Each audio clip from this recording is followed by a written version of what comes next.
बहुत सारे अहबाब ने फरमाया कि पूरे साल हम सही रहते हैं, प्यारे चंगे स्वीट से, और जब आम खाते हैं तो बेड़ा गर्क हो जाता है, पीप वाले दाने निकल जाते हैं। कौन से आम से?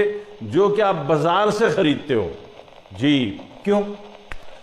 इसलिए कि जो बाजार से आम खरीदते हो उन बाजारों को कार्बेट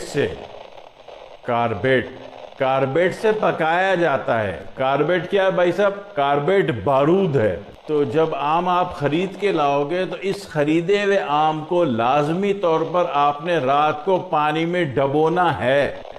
पानी जो है अल्कलाइन है, अल्कलाइन लेवल, और आपके उसको कार्बेट लेवल को कार्बाइड का जो बारूद है उसको डीएक्टिव कर देती है। वो जब डीएक्टिव हो जाएगा, सुबह ये आम खाएंगे तो इससे आपको सुजाकी जहर नहीं होगा, आपको पीप वाले दाने नहीं होंगे।